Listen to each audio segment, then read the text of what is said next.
Hey gang, welcome back to the top 100, my top 100 favorite films of all time. Make sure you go check out Ian and Mike. They are also doing this. You can find them at All Thing Films and Gray 1951. And disclaimer, like always, none of these are in any particular order till the top 10. But for some reason, I've numbered these, I've laid them out weird. As far as how many I do per video. Like today's video is going to be from number 50 to number 31. I don't know why. It was to make 5 videos. I don't know why I couldn't have broke them up into just 20s. I'm just, whatever. But the next video is 30. So I can't even look at the right end of the camera. So I know what's going on here. So let's just jump into this. Number 50, Insomnia. Now while I love Robin Williams' version of this, I'm really quite partial to the original, and it just left my mind. Some type of, it's foreign? It's foreign. I love the foreign version. How about that? It is. They are they're really close as far as story goes, but this one just stands out to me as the better film. Number 49, one of the first films that I call Mike films that he's introduced me to was The Innocents. Just a great ghost story. If you're into ghost stories, you can find this on Criterion. You can probably find it on other things. This is where I first seen it when he mentioned the name, so I bought it. Fantastic film. I mean, just absolutely fantastic. 48, House on Haunted Hill with Vincent Price. Classic. You can't do wrong with Vincent. The Haunting. Probably, now if I was doing this in an actual number order, this would be really high up on the list. This is probably my favorite. You know, it most likely is my favorite ghost movie of all time. As far as spirits and spooky and creepy and scary goes, this is a go-to film. Where are we at? 46, one of my absolute favorite Jimmy Stewart films, being my favorite actress. If you follow actress, I just might as well quit this video. Being my favorite actor, if you followed this channel for any amount of time, you'll know that I have a deep love for this guy. And Harvey is one of my absolute favorites. It's one of the funnest movies I've ever seen, and just you can't help but just smile when you watch this film. 45. Halloween, I don't have to say anything about that. 44, Goonies, another one I don't really have to talk about. These are my favorites. This is, like I've said before, this is by no means a list of the best films ever made, because I could make another 100 of those, and some of these just wouldn't be on there. But I consider Goonies one of my favorite films. It has been since I was a little kid. It's one of my first film loves, probably within my top 10 favorite films, you know, that I started out watching. 43, Goodfellas. It's just kind of it's a great gangster film. It's one of those you stop when it's on TV and watch it kind of things. 42, Ghostbusters. 41, Gangs of New York, which I absolutely love, but you have to be in the right mood to watch this because it is kind of long. Number 40, if I did a top 10 of favorite sci-fi films, this would be really high up on the list, and that's Forbidden Planet.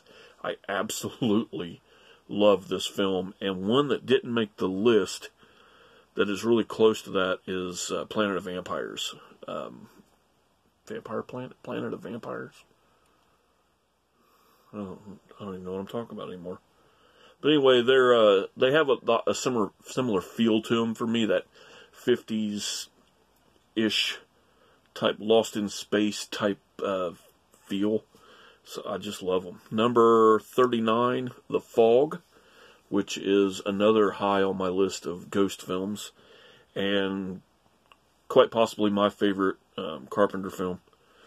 Number 38, The Fisher King. If you've not seen The Fisher King, you definitely have to see it. If you have any inkling of watching a Robin Williams film and seeing just what can this guy do, You know, this is his acting at its highest, at least to me. Number 37, just announced on Criterion today for the April movies coming out, and that is Face in the Crowd. This will definitely be an upgrade for me in Criterion. This is Andy Griffith, and this is one of the... It's a must-own. Let's just put it that way. When I say the word Andy Griffith, if you're thinking of the TV show, you're on the wrong track. All right, same guy, totally different character, totally opposite end of the spectrum character. 36, Evil Dead, the original Evil Dead, not Evil Dead 2.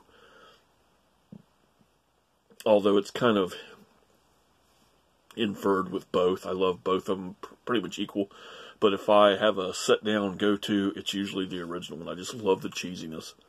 35, E.T. Oh. 34, Ed Wood. Probably Tim Burton definitely top 5, maybe top 3 for Ed Wood. 33, Dial M for Murder. This is one of a list of films that I really want to see in 3D. There are a few films I don't enjoy 3D, but I would really like to sit down and watch this in 3D. This and The Creature are just some that I'd like to have a whole day with the ability to watch 3D and watch these films in 3D, like just a list of like 5 or 6 of them. But you know, never happened. Number 32, Devil's Rejects. Fucking fantastic. I love this. Otis is one of the scariest creations ever. Just absolutely amazing. And Captain Spaulding, he's kind of stole my look, but other than that, man, powerful film. Number 32, that I am going to totally shit all over this title.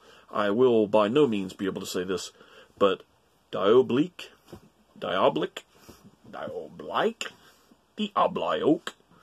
however you say it, Diabolik is the way I'm going to pronounce it. Diabolik.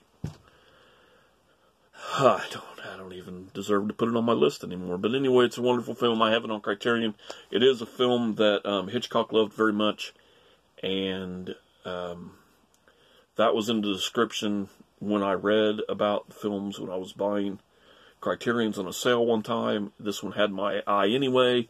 And as soon as the word Hitchcock comes up, I buy it, no matter what. It's a no-brainer. I'm going to enjoy this. So let's go with it. So that's 50 to 31. Next week we have 30 to number 1. The top 10 is in there. And every time we do one of these, I sit there and as I go through them, I rethink. And I'm thinking, man, I could change my top 10 up. There's a couple of them that I could switch in and out of there really, really quick. And that's why it's so unfair to all of these great films to do a top 100. But we do it every year.